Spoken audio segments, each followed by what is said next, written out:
नमस्कार मंडळी, नवीन एका इंटरेस्टिंग व्हिडिओमध्ये सर्वांचं मनापासून स्वागत आहे. मित्र, महाराष्ट्रातील दिव्यांग विद्यार्थ्यांसाठी ही व्हिडिओ अतिशय महत्त्वाची आहे. 1 एप्रिल 2026 रोजी मंत्रिमंडळाची बैठक झाली आणि या मंत्रिमंडळाच्या बैठकीमध्ये दिव्यांगांच्या शिष्यवृत्ती संदर्भात एक अतिशय महत्त्वाचा निर्णय घेण्यात आला.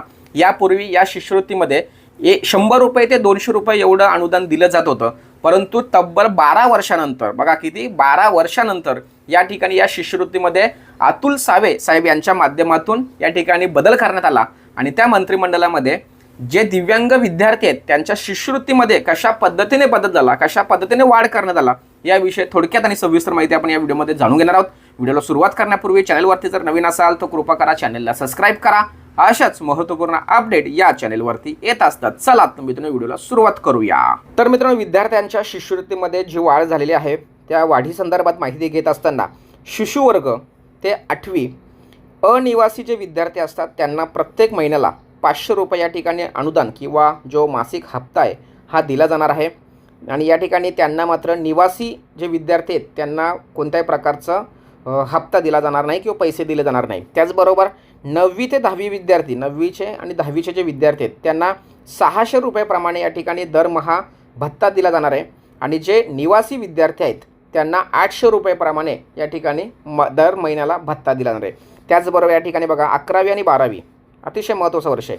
11वी आणि 12वी या ठिकाणी अनिवासी विद्यार्थ्यांना 800 रुपये आणि निवासी विद्यार्थ्यांना या ठिकाणी 1000 रुपये देण्याचं या ठिकाणी मंत्रिमंडळाच्या बैठकीमध्ये महत्त्वाचा निर्णय घेण्यात आलेला आहे. त्याचबरोबर या ठिकाणी बघा, इतर लाभ कोणते आहेत त्याविषयी सुद्धा आपण माहिती घेणं खूप गरजेचं आहे. या ठिकाणी अतिरिक्त भत्तासुद्धा दिला जाणार आहे. अंध विद्यार्थ्यांना दरमहा 150 रुपये वाचक भत्ता देण्यात येईल. त्याचबरोबर अभ्यास दौरा, शैक्षणिक सहल असेल, अभ्यास दौऱ्यांसाठी दरवर्षी 1500 रुपये इतका अर्थसहाय्य देण्यात येणार आहे. अशा पद्धतीचा मंत्रिमंडळाच्या बैठकीमध्ये निर्णय घेण्यात आलेला आहे. त्याचबरोबर शिक्षण शुल्क 11वी 12वी मधील विद्यार्थ्यांचे पूर्ण शिक्षण शुल्क शासन देणार आहे. अशा पद्धतीचं म्हणजे जे तुम्हाला मासिक भत्ता आहे तो मिळणार आहे, पण जे काही 11वी 12वीचं जे वर्षभराचं जे शिक्षण दिलं जातं ते पूर्णपणे मोफत असणार आहे. अशा पद्धतीचा निर्णय या ठिकाणी घेण्यात आला आहे. त्याचबरोबर आर्थिक तरतूद किती, हे समजा हे जे भत्ते वाटायचे आहेत मग त्यासाठी आर्थिक तरतूद किती करण्यात आलेली आहे याविषयी सुद्धा माहिती असणं गरजेचं आहे. यामध्ये या योजनेच्या प्रभावी अंमलबजावणीसाठी या ठिकाणी 23,11,00,000 रुपयाचा निधी मंजूर करण्यात आलेला आहे. तर अशा पद्धतीने मित्रांनो, राज्य सरकारच्या 1 एप्रिल 2026च्या मंत्रिमंडळाच्या बैठकीमध्ये विद्यार्थ्यांसाठी हा अतिशय महत्त्वाचा निर्णय घेण्यात आला. सदर व्हिडिओ अतिशय महत्त्वाचे असल्या कारणाने सर्व विद्यार्थ्यांना पोहोचवण्यासाठी सहकार्य करा.